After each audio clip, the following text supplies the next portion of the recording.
Bismillahirrahmanirrahim. Assalamualaikum warahmatullahi wabarakatuh.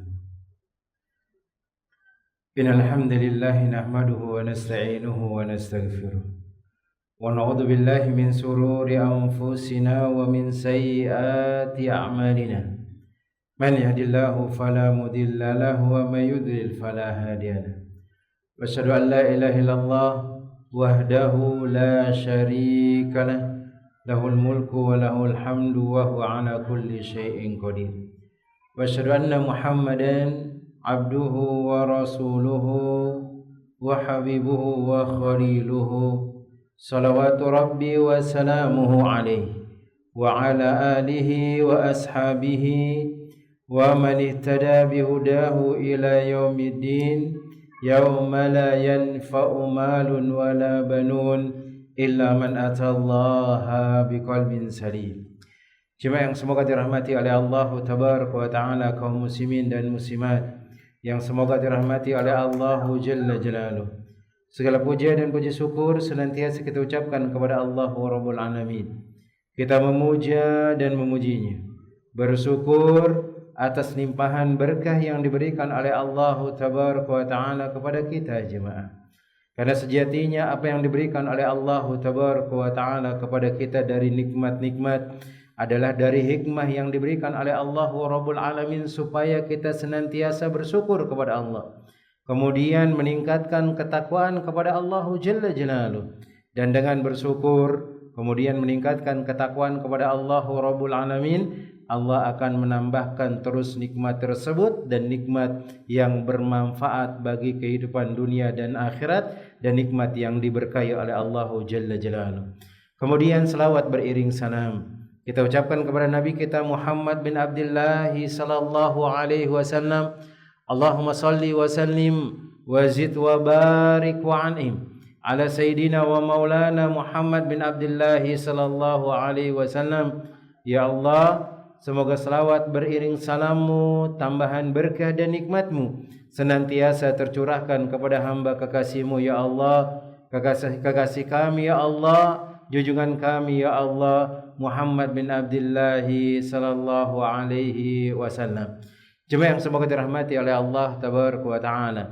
Umur yang diberikan oleh Allah pasti akan diminta pertanggungjawabannya jemaah. Sebagaimana Rasulullah sallallahu alaihi wasallam mengatakan, la tazalu qadam 'abdin hatta yus'alu an arba an umrihi fi ma'afna. Tentang umurnya dia habiskan untuk apa umur tersebut. Dan itu adalah hal yang harus kita jaga. Umur yang diberikan oleh Allah, maka jangan sampai berlalu satu hari dari kehidupan kita kecuali kita senantiasa dalam kebaikan dan ketaatan kepada Allah Tabaraka wa Ta'ala. Di antaranya adalah terus dengan berzikir kepada Allah Rabbul Alamin, beristighfar kepada Allah Jalla Jalaluh, kemudian membaca Al-Quran dan yang lainnya, yang mana itu adalah untuk mengingat Allah Tabaraka wa Ta'ala akan nikmat yang telah diberikan kepada kita. Jemaah yang semoga dirahmati oleh Allah Tabaraka wa Ta'ala, pada kesempatan sore hari yang berbarokah ini kita lanjutkan pelajaran dan kajian kita, yaitu membahas kitab yang dituliskan oleh Syekh Fuad bin Abdul Aziz hafizahullahu taala, yaitu Kitabul Adab, kitab tentang kumpulan adab-adab Islami atau etika yang hendaknya dimiliki oleh seorang muslim yang ada pada dirinya. Kemudian kita sudah sampai tentang pembahasan adab-adab berbicara.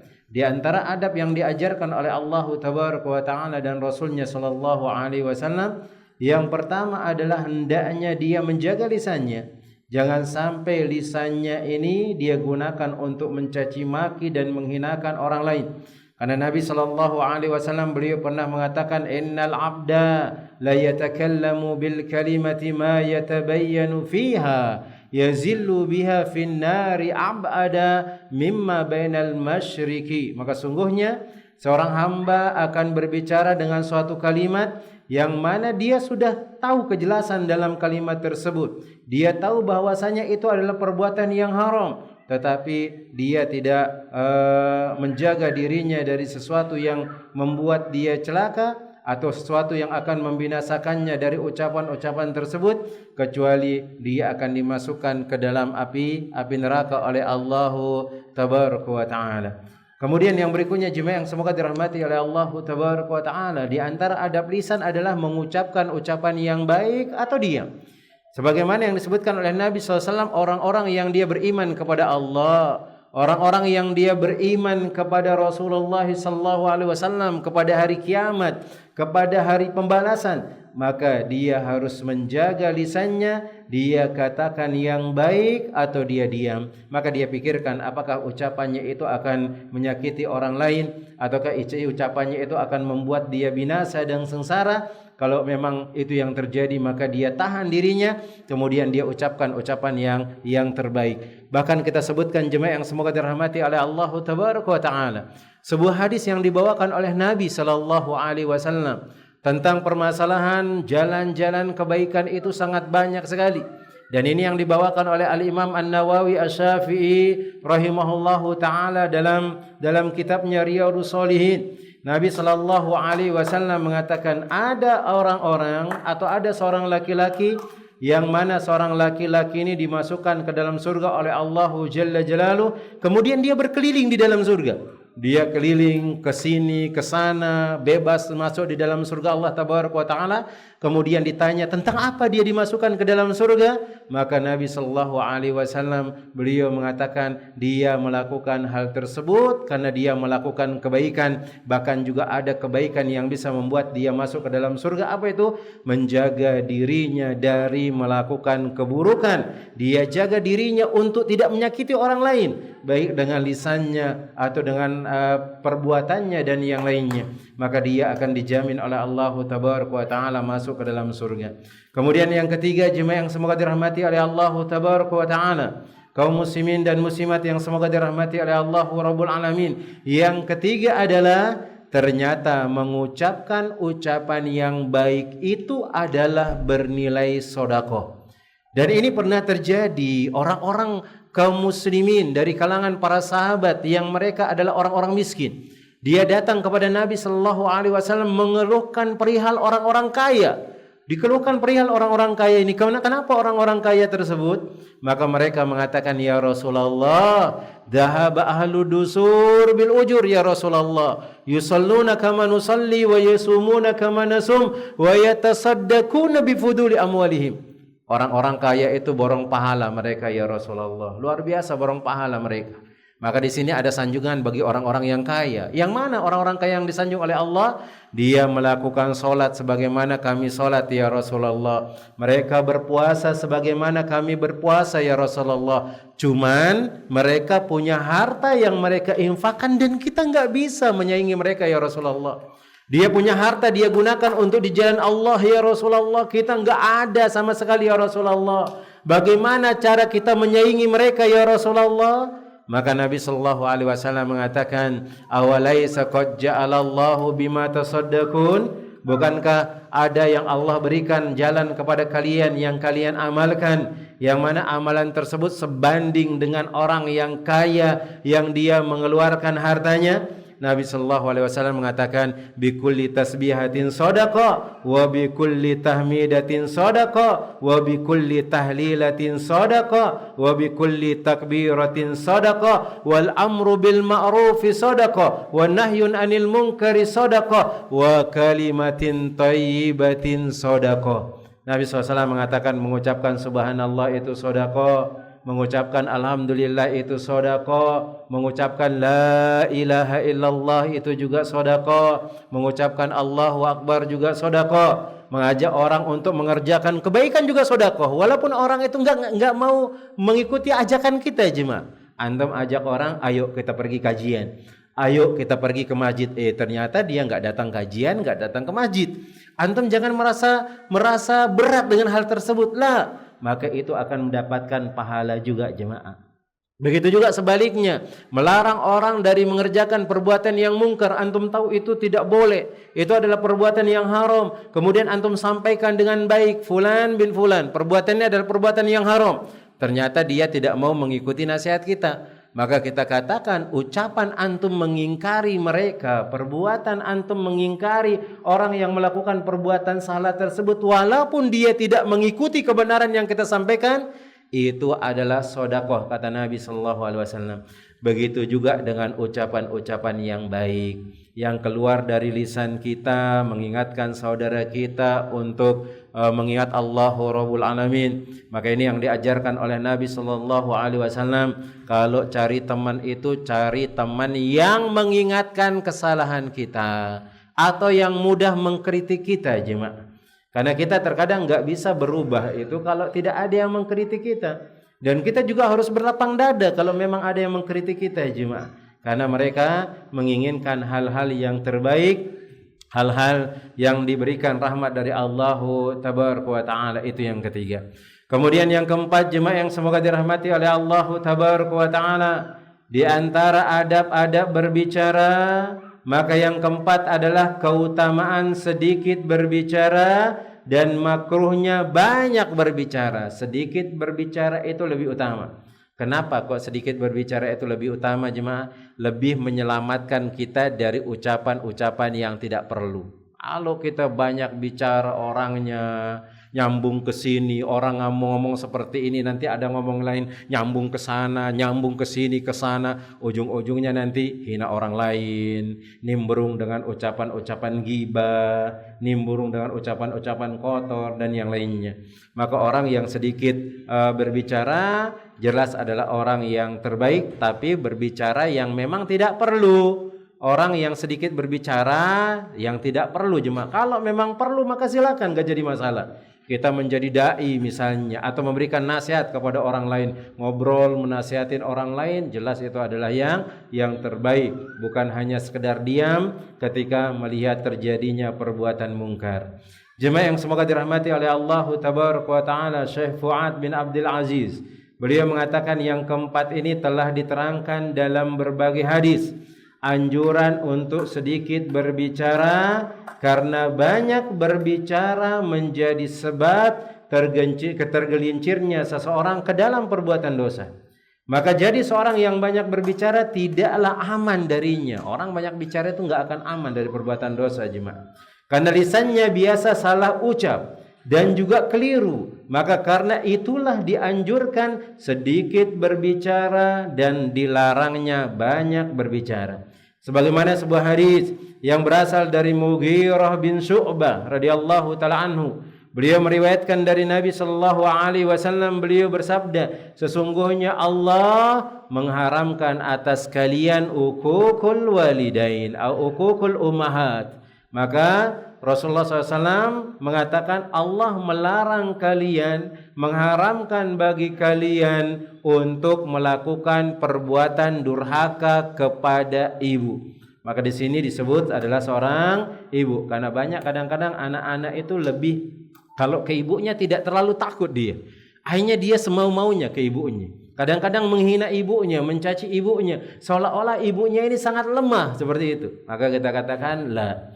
Bahkan Nabi Shallallahu Alaihi Wasallam memberikan tingkatan yang lebih tinggi beribadah atau berbuat baik kepada ibu itu lebih besar daripada bapak.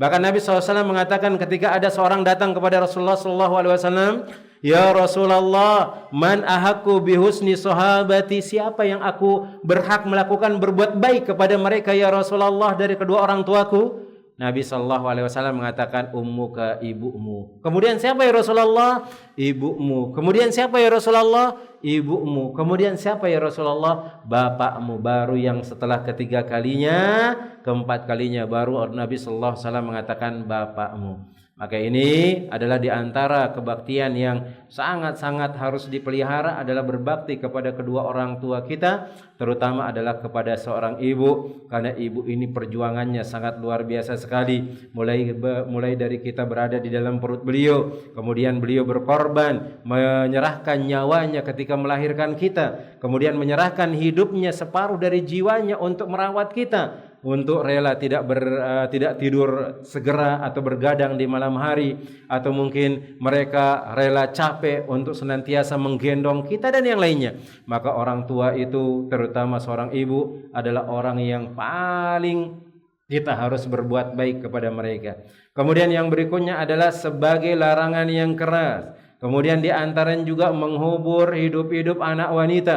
Sebagaimana yang dilakukan oleh orang-orang jahiliyah. Mereka menganggap perempuan itu adalah keturunan yang sangat hina. Sehingga mereka mengubur mereka hidup-hidup. Tidak mau memiliki anak perempuan. Maka kita katakan, agama Islam itu datang untuk mengangkat derajatnya perempuan.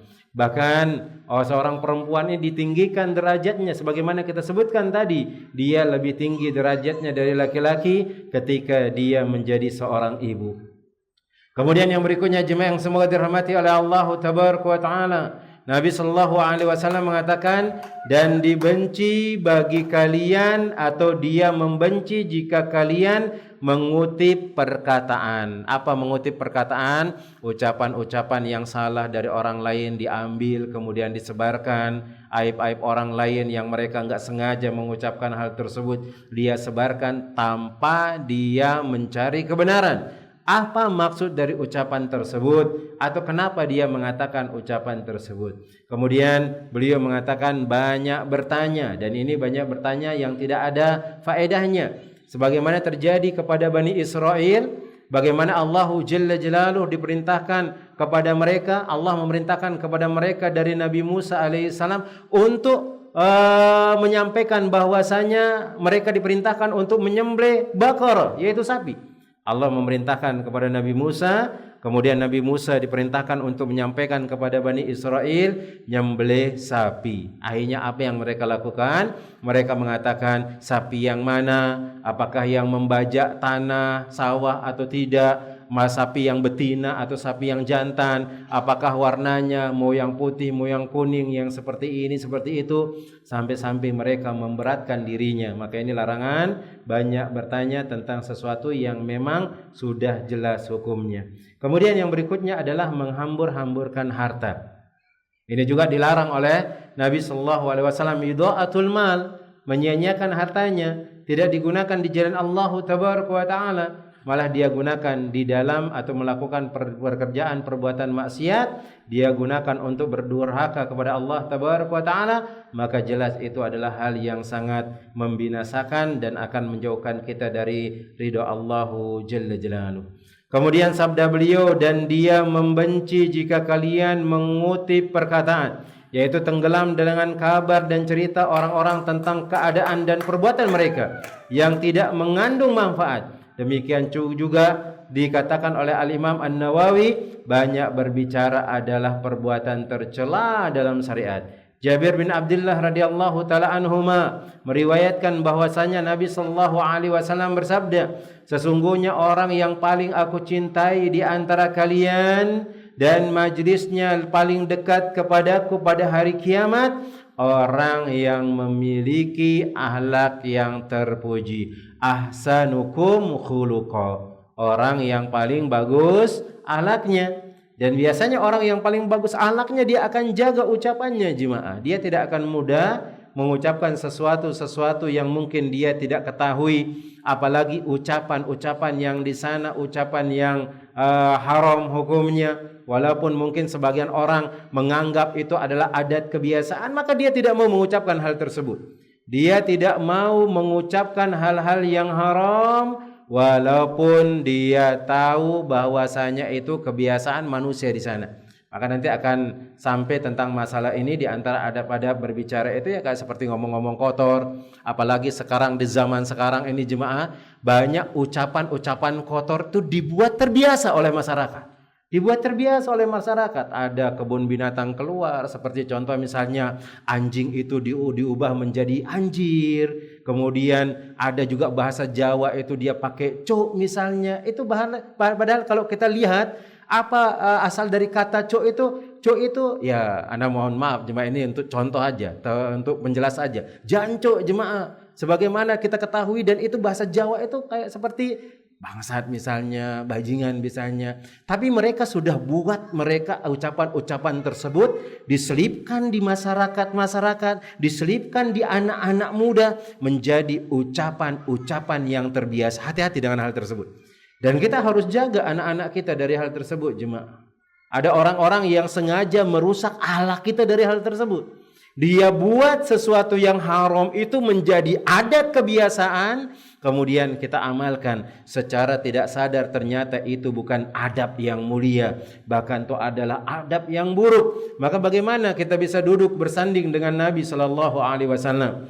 Bagaimana kita bisa dekat kedudukan kita dengan Nabi sallallahu alaihi wasallam yang mana ternyata ada akhlak-akhlak yang tidak terpuji yang kita kerjakan, dari ucapan-ucapan yang kotor dan yang lainnya yang sudah dimasukkan ke dalam adat kebiasaan, dan itu adalah perbuatan-perbuatan yang haram. Dan ingat, disebutkan oleh para ulama, sesuatu yang haram itu tidak akan menjadi halal dengan ucapan seseorang, dengan adat kebiasaan seseorang, enggak akan pernah berubah menjadi hal tersebut. Maka berhati-hati, karena setan ini memang tidak menginginkan kita untuk menjadi orang-orang yang baik. Mereka berharap supaya kita menjadi orang-orang yang celaka, sehingga mereka akan berusaha untuk menggoda kita, sebagaimana Nabi SAW mengatakan, inna syaitana qa'ada li bani Adam bikulli atrukihi. Sesungguhnya setan menyiapkan semua tipu dayanya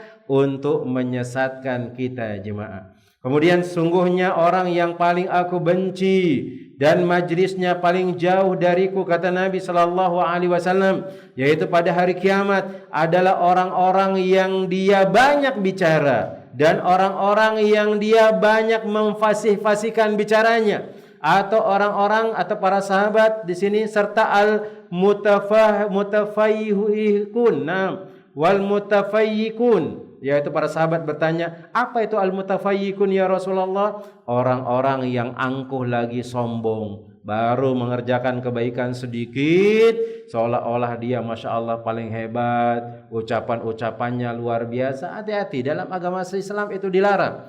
Bahkan ucapan-ucapan sombong dan membanggakan dirinya angkuh tersebut salah satu hal yang membuat amalan seseorang itu akan dihapus oleh Allah Jalla Jalaluhu. Sebagaimana disebutkan, innal ujuba muhbitun likulli a'mali salih. Sesungguhnya ujub itu menghapus amalan-amalan soleh yang kita kerjakan. Merasa bangga dari apa yang dia lakukan, dari amal soleh, berbangga di depan manusia. Tapi kalau kita berbangga mengerjakan amal soleh, boleh. Alhamdulillah kita bisa mengerjakan haji misalnya, alhamdulillah kita bersyukur. Tapi bukan berarti kita mengatakan, ana sudah pergi haji, ente belum pergi haji, berarti ana lebih hebat. Maka ucapan seperti ini jelas adalah ucapan-ucapan yang akan membinasakan dan akan membuat amalan-amalan kita dihapus oleh Allahu Jalla Jalaluhu. Kemudian faedah yang bisa kita ambil, jemaah yang semoga dirahmati oleh Allah Tabaraka wa Ta'ala. Sebagaimana disebutkan oleh Abu Hurairah radhiyallahu taala anhu, beliau mengatakan, tidak ada kebaikan dalam perkataan yang berlebih-lebihan. Umar bin Khattab mengatakan pula, barang siapa yang banyak bicara, maka ia akan sering tergelincir. Disebutkan juga oleh Ibnul Qasim. Beliau mengatakan, aku telah mendengar Malik, ia berkata, tidak ada kebaikan dalam banyak bicara, dan itu merupakan tingkah laku kaum Hawa dan anak-anak. Tingkah laku mereka selamanya adalah berbicara dan tidak diam. Ulama lainnya mengatakan, seorang yang meninggalkan karena kesalahan lisannya, atau seorang yang meninggal karena kesalahan lisannya, dan seorang yang tidaklah meninggal karena kesalahan kakinya, tergelincirnya ia dari mulutnya yang akan menghempaskan kepalanya, sementara tergelincirnya ia dengan kakinya akan bersih-bersih dan berlahan-lahan. Akan bersih-bersih dan berlahan. Orang kalau kamar mandi tergelincir, maka dia akan bersih-bersih. Tapi kalau orang sudah tergelincir lisannya, maka dia enggak sadar dengan hal tersebut, kepalanya yang akan kena, jemaah. Kemudian di sini beliau mengatakan, Ibnul Qasim, ternyata orang yang suka banyak bicara ini adalah merupakan tingkah laku kaum wanita dan anak-anak. Karena memang ditakdirkan mereka suka berbicara. Cuman kita diperintahkan oleh Nabi sallallahu alaihi wasallam, tuh jaga ucapan tersebut, jangan sampai ternyata ucapan yang banyak dan panjang dan terus-menerus tersebut akan menggelincirkan kita ke dalam perbuatan maksiat kepada Allah Tabaraka wa Ta'ala. Dan ini benar adanya, jemaah ya. Jangan sampai merasa kaum muslimat ini merasa, kenapa kok kita yang di sini? Memang seperti itu jemaah. Ana rasakan di keluarga ana jemaah. Istri itu belum selesai ngomong satu udah pindah ke omongan yang satunya. Ana sampai bingung, sampai 5 6 ngomong, ini yang diselesaikan yang mana dulu, ana tegur. Ini kok belum selesai, ini udah pindah ke sini. Yang mana dulu diselesaikan? Itu ngomong-ngomong terus. Akhirnya kita yang dengar memang ya harus sabar sih, memang suami itu harus sabar. Karena memang ditakdirkan untuk menjaga kaum wanita. Cuman jangan sampai ucapan-ucapan yang banyak tersebut menggelincirkan kita ke dalam perbuatan maksiat dan bahkan memasukkan kita ke dalam neraka. Maka Nabi Shallallahu Alaihi Wasallam mengingatkan kepada kita, penghuni yang paling banyak di neraka itu adalah perempuan. Apa yang membuat mereka banyak masuk ke dalam neraka? Di antara 2 rahang mereka dan 2 paha mereka. Di antara 2 rahang adalah mulut mereka. Yang kadang-kadang kan biasanya ibu-ibu, walaupun dia kenal kajian, masya Allah jemaah, kalau antum perhatikan, walaupun kenal kajian, kalau sudah mulai kumpul, apalagi arisan sudah mulai jemaah. Ada yang lewat, yang nggak disenengin itu tuh datang dia nggak datang kajian dia. Awalnya seperti itu, nggak datang kajian dia. Mungkin teman mengatakan nggak apa-apa, mungkin dia ada udzur. Nambah lagi, tambah kemana-mana. Dan anda perhatikan juga jemaah kalau di kampung, di kampung anda sering ya dapatilah orang-orang tua jemaah yang biasanya kalau ngilangin kutu di depan pintu 2 orang jemaah, 2 orang. Anda pernah nenek-nenek dulu itu ya karena keluargaan nama haram anda dulu karena nggak pakai jilbab. Biasanya orang kampung jemaah. Lagi ngilangin kutu, ngilangin uban, itu yang diomongin tuh tetangganya jemaah. Yang diomongin tetangganya panjang ceritanya jemaah. Maka ini emang harus kita jaga, yaitu lisan kita jangan sampai kita jatuh ke dalam perbuatan dosa dan yang lainnya jemaah yang semoga dirahmati oleh Allahu Jalla Jalaluhu. Kemudian yang kelima, di antara adab berbicara, yang kelima adalah peringatan akan ghibah dan namimah, yaitu mengadu domba. Hati-hati. Ini juga tentang permasalahan lisan. Dan kita semua kena, mau laki-laki atau perempuan juga kena dengan hal tersebut. Kadang kita juga secara tidak sadar, lagi duduk-duduk kumpul, kita ngomongin orang. Kadang seperti itu. Ada ustadz lagi kumpul ngomongin ustadz yang lainnya. Ada ibu-ibu kumpul ngomongin ibu yang lainnya. Ada ikhwan-ikhwan kumpul ngomongin ikhwan-ikhwan yang lainnya. Karena memang itu adalah tabiat manusia yang memang harus kita jaga, jangan sampai jatuh ke dalam hal tersebut. Kemudian disebutkan oleh Syekh Fuad bin Abdul Aziz yang semoga dirahmati oleh Allah Tabaraka wa Ta'ala. Beliau mengatakan sangat banyak nukilan dari Al-Quran dan sunnah Nabi Sallallahu Alaihi Wasallam yang menunjukkan larangan melakukan ghibah dan namimah. Dengan konsekuensi ancaman yang berat, ada ancamannya.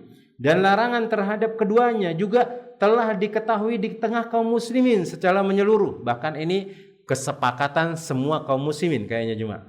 Walaupun nggak ada dalil-dalilnya, misalnya ghibah itu pasti kita tahu nggak benar sudah ghibah itu.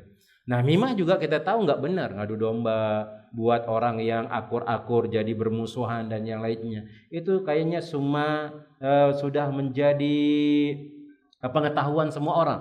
Bahwasanya hal tersebut adalah sesuatu yang memang tidak dibenarkan. Kemudian akan tetapi kita masih menjumpai sangat banyak orang yang tidak berhati-hati menggunakan lisannya dalam berbicara menyangkut kehormatan dan keselamatan mereka. Akan tetapi inilah hiasan setan bagi mereka untuk mencerai-beraikan persatuan mereka dan mengobarkan kemarahan di dalam hati sebagian dari mereka atas sebagian yang lainnya.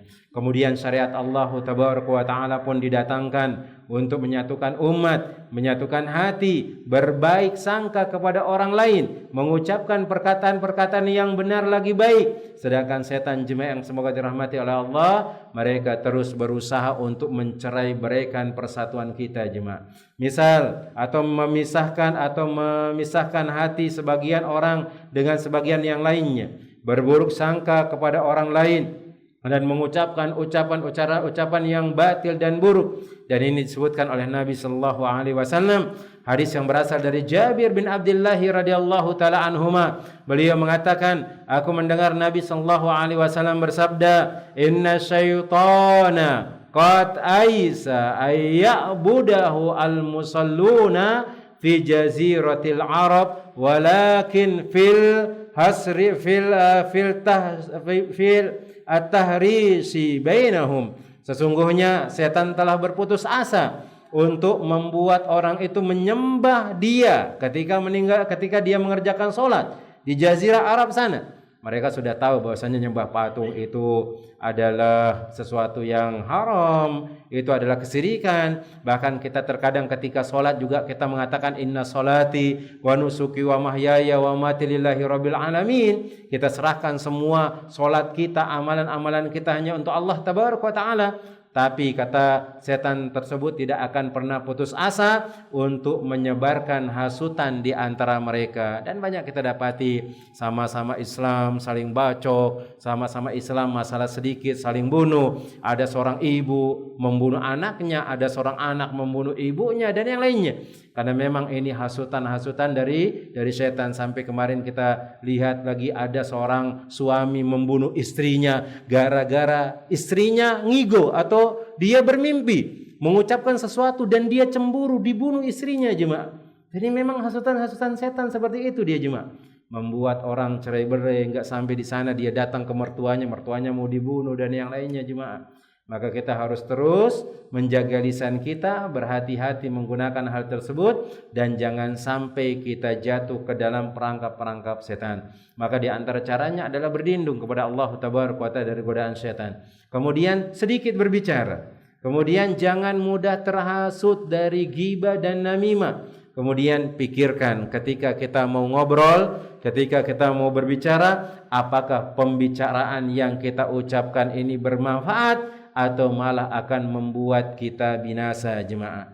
Maka di sini beliau mengatakan makna hadis di atas bahwasanya setan telah berputus asa menggoda para penduduk Jazirah Arab untuk menyembahnya. Akan tetapi setan senantiasa berusaha menghasut mereka dengan permusuhan, dengan kebencian, peperangan, menebarkan fitnah dan lain sebagainya. Demikian yang dikatakan oleh Al-Imam An-Nawawi Asy-Syafi'i rahimahullahu taala.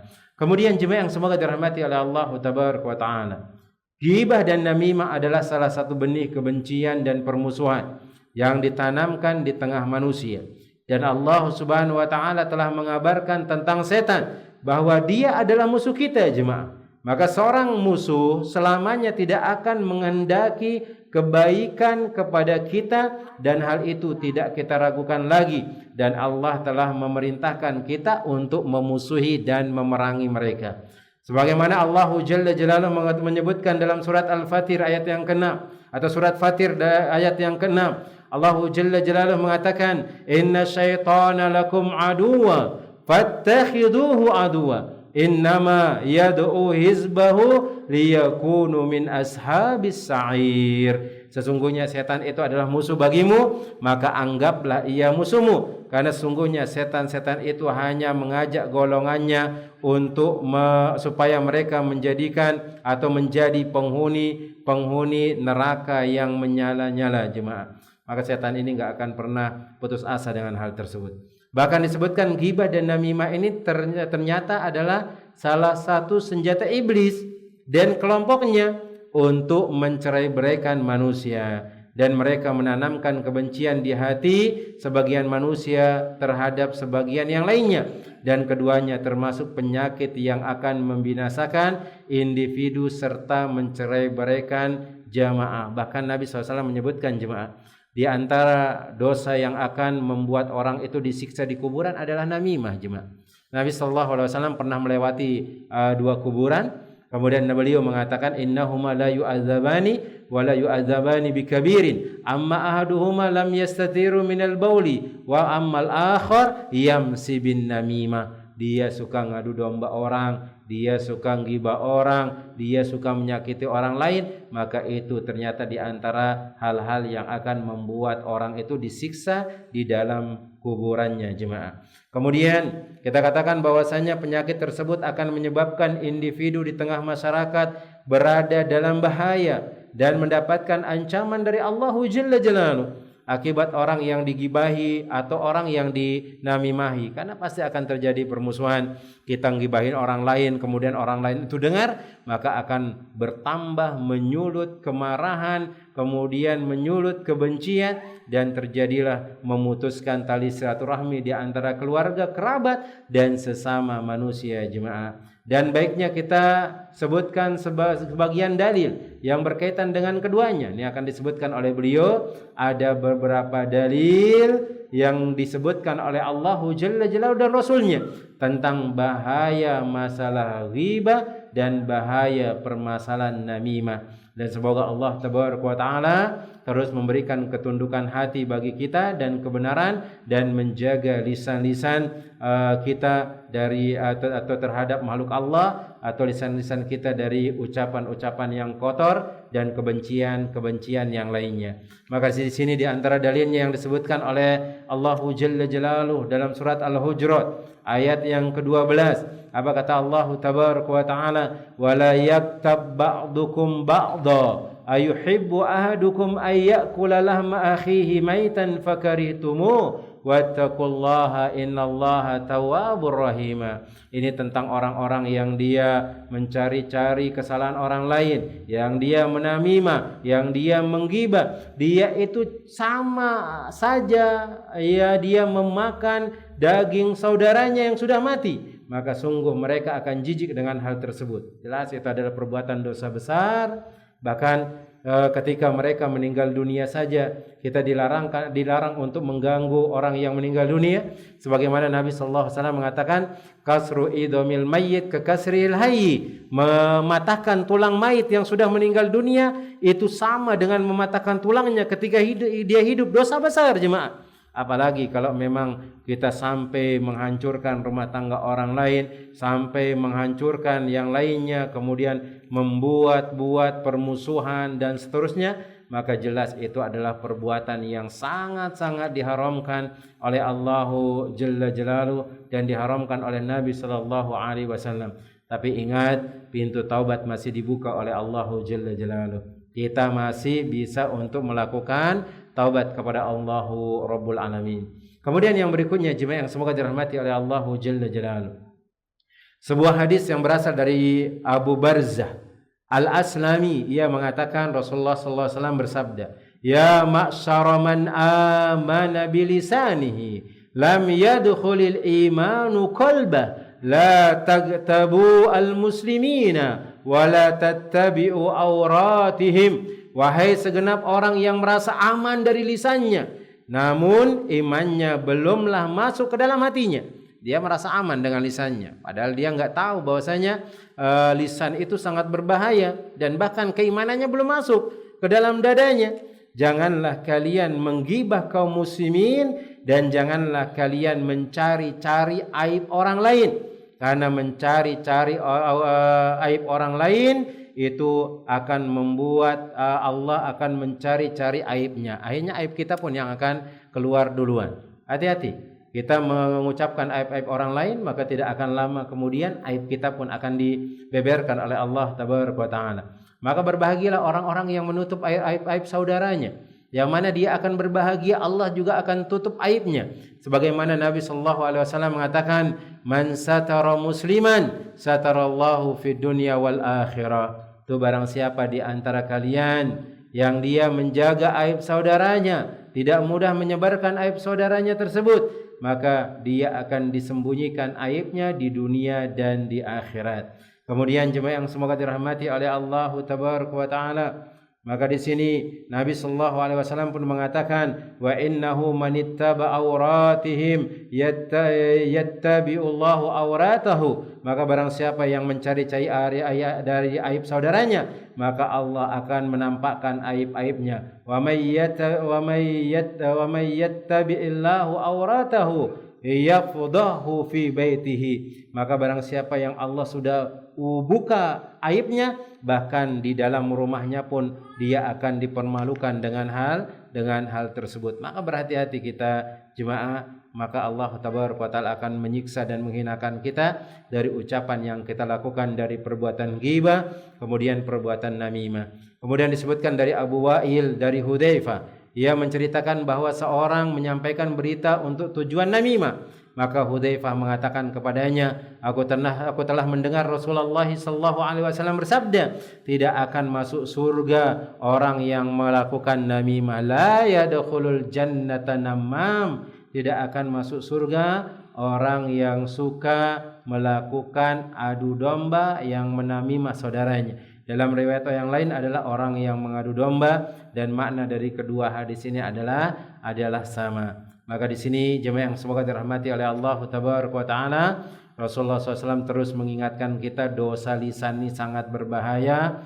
Maka jaga dia jangan sampai membuat kita masuk ke dalam neraka. Kemudian jaga jangan sampai kita terhanyut dengan perbuatan ghibah, perbuatan namimah, dan yang lainnya. Kemudian perlu diketahui jemaah yang semoga dirahmati oleh Allah Rabbul Alamin, ternyata ada ghibah-ghibah yang dibolehkan dalam agama Islam.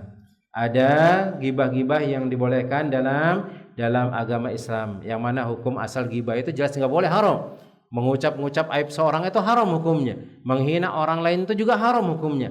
Tapi ada kalanya ternyata itu dibolehkan. Di antaranya adalah ketika terjadi ketidakadilan, maka boleh bagi seorang yang dizalimi untuk mengadukan ketidakadilan yang dia alami kepada penguasa. Maka boleh hakim atau selain keduanya yang memang berwenang memiliki pemerintahan atau ingin berlaku adil kepada orang yang menzalimi. Ini boleh.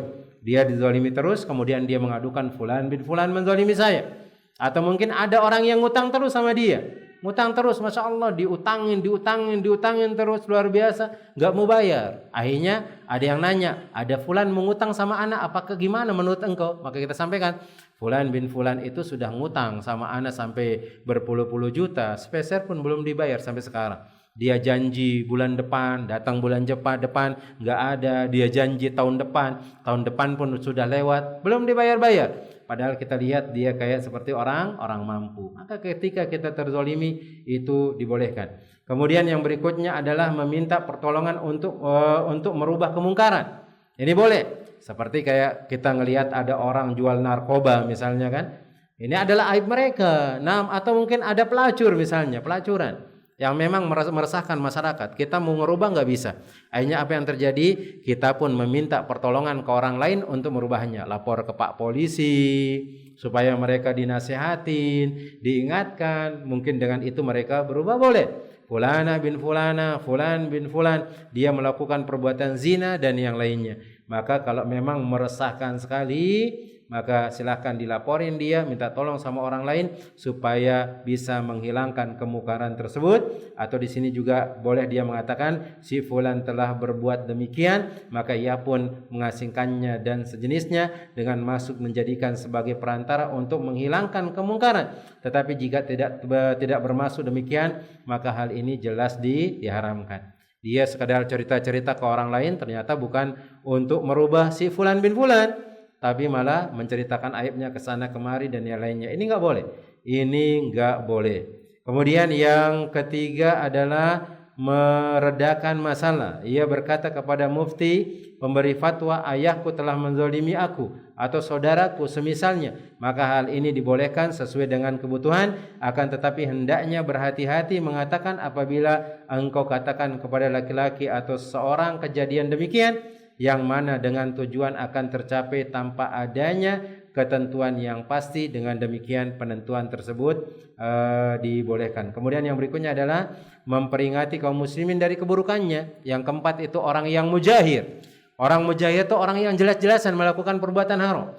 Tadi malam dia mencuri ayam, kemudian dia cerita, oh tadi malam saya mencuri ayamnya Pak Ahmad tetangga sebelah. Nah, maka kita nasihatin sama orang lain, hati-hati, ayam-ayamnya bapak ini dia suka nyuri ayam orang-orang tersebut. Dan kejadiannya sudah sering, maka boleh kita sampaikan ke bapak ini, bapak itu dan yang lainnya supaya dijaga barang-barangnya. Kemudian yang berikutnya adalah jika yang dibicarakan adalah seseorang yang nampak perbuatan atau perbuatan fasiknya atau perbuatan mengada-ngadanya dalam syariat. Seperti orang yang terang menerang minum khamar, menyakiti orang banyak, memungut, cukai, mengambil perak dari hak harta orang lain, melakukan perkara batil, maka dibolehkan menyebutkannya karena perkataan itu dilakukan terang menerang atau terang-terangan. Atau kemudian kita sebutkan lagi yang keenam, untuk tujuan identitas. Apa tujuan identitas? Lagi datang ke sebuah kampung, nyari alamatnya fulan. Ternyata fulan di sana itu banyak yang sama namanya, misalnya Ahmad misalnya. Datang ke tempat sini misalnya atau kemana lah di kampung kita atau kampung tetangga sebelah, dia ada hutang atau misalnya yang lain, ada kebutuhan kita dengan orang tersebut. Datang ke sana kita mengatakan tahu rumahnya Pak Ahmad, maka nggak ada orang yang tahu. Mereka mengatakan Pak Ahmad di sini banyak, Pak Ahmad di sini banyak, maka boleh kita menyebutkan kekurangannya untuk takrif saja. Disebutkan oleh para ulama misalnya Pak Ahmad yang pincang itu. Adakah nama Pak Ahmad yang pincang di kampung ini? Kalau dia mengatakan, oh ada, di sini rumahnya di sini, maka ini dibolehkan. Dan itu bukan untuk menyakiti mereka. Tapi hukum asalnya kalau tidak dibutuhkan, enggak boleh. Lagi berantem dia misalnya, atau lagi apa, mulai sudah hina-hina orang. Tuh Ahmad pincang itu memang enggak benar, dia Ahmad yang buta itu, yang apa, disebutkan aib-aib orang. Ternyata itu nggak boleh, walaupun memang ada pada diri orang tersebut. Apalagi kalau orang itu tidak senang kita ucapkan hal tersebut, maka jelas itu adalah perbuatan yang haram. Dan ini adalah 6 keadaan yang disebutkan oleh para ulama, dan sebagian besarnya adalah perkara-perkara yang disepakati oleh mereka, dan dalilnya juga berupa dalil yang sahih dan sangat terkenal dan populer. Demikian yang dikatakan oleh Al-Imam An-Nawawi rahimahullahu ta'ala. Cuma yang semoga dirahmati oleh Allah tabaraka wa ta'ala, mungkin ini yang dapat Anda sampaikan pada kesempatan pertemuan ini. Maka kita katakan di antara adab berbicara yang keempat adalah sedikit berbicara dan jangan terlalu banyak berbicara. Walaupun tidak haram, tapi hukumnya adalah makruh, kemungkinan jatuh ke dalam perbuatan maksiat itu sangat besar sekali. Kemudian yang kelima, hati-hati dengan ghibah, hati-hati dengan namimah. Ghibah itu adalah nyebutin aib orang, sedangkan orang itu enggak senang dengan hal tersebut, maka kita jangan sebutin jemaah. Kecuali bagi 6 orang yang tadi, diantara untuk takrif, diantaranya untuk minta fatwa, kemudian kita katakan untuk takrif ini untuk cari orangnya, kemudian diantara orang mujahir, kemudian tentang masalah fatwa, tentang masalah keadilan dan yang lainnya yang disebutkan tadi. Kemudian namimah, mengadu domba, orang lagi baik-baik, dia cerita ke fulan yang A beda, ke fulan yang B itu beda, sehingga mereka berantem dan yang lainnya. Allahu ta'ala alam bissawab. Maka ini yang dapat Anda sampaikan. Sisanya kalau memang ada pertanyaan, kita buka untuk pertanyaan. Nah, tafadhol kalau mungkin ada pertanyaan berkaitan dengan apa yang kita sampaikan, atau mungkin ada yang perlu ditanyakan. Kalau enggak ada, kita cukupkan.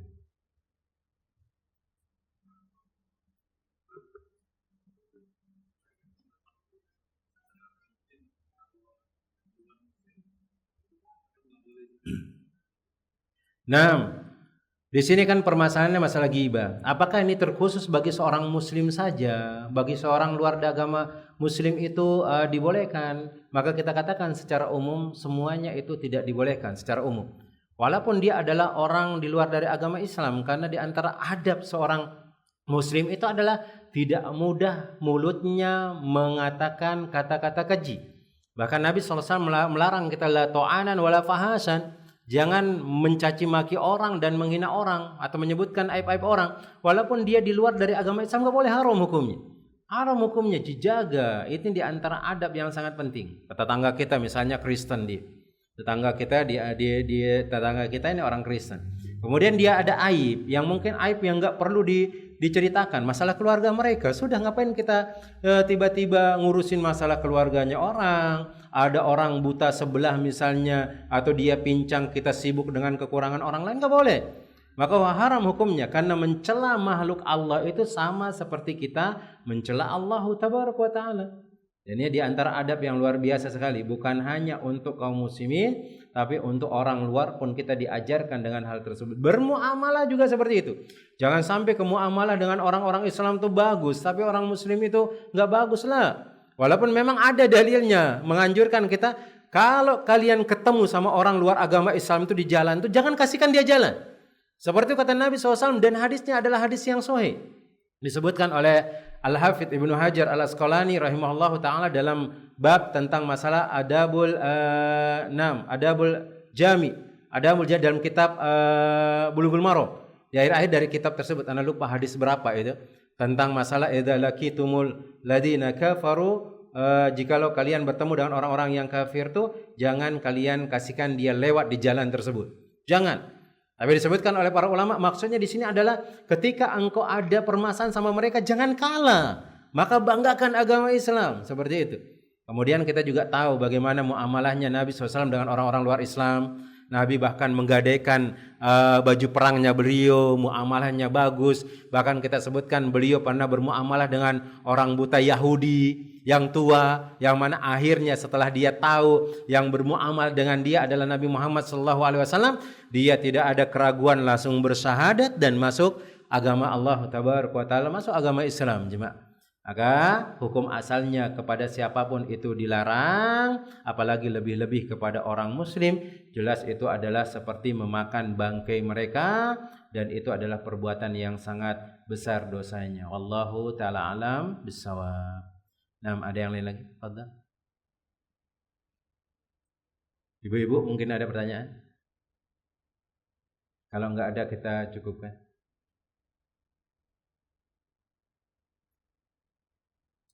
Nah, Allah Ta'ala alam shawab. Mungkin enggak ada pertanyaan. Mungkin ini yang dapat Anda sampaikan. Semoga Allah Jalla Jalaluhu terus memberikan kita kesempatan berbuat taat kepadanya. Dengan umur yang telah diberikan kita sehat, alhamdulillah. Kita bisa tarik nafas, bisa bernafas dengan bagus. Kaki kita bisa kita gunakan untuk melangkah, mulut kita bisa kita gunakan untuk berbicara. Ini adalah nikmat dari Allah Tabaraka wa Ta'ala dan dari umur panjang yang diberikan oleh Allah Rabbul Alamin. Maka gunakan dengan sebaik-baiknya. Tu jaga umur tersebut dalam ketaatan kepada Allah. Lisan itu juga dijaga. Ucapan-ucapan yang lainnya juga diperhatikan, jangan sampai keluar kecuali dalam ketaatan kepada Allah Jalla Jalaluhu. Semoga Allah Tabaraka wa Ta'ala juga memudahkan urusan dunia dan akhirat kita, kemudian memasukkan kita bersama orang-orang yang kita cintai ke dalam surganya. Amin ya rabbal alamin. Kita cukupkan dengan doa kafaratul majlis. Subhanakallahumma wa bihamdika asyhadu an la ilaha illa anta astaghfiruka wa atubu ilaik. Summa assalamu alaikum warahmatullahi wabarakatuh.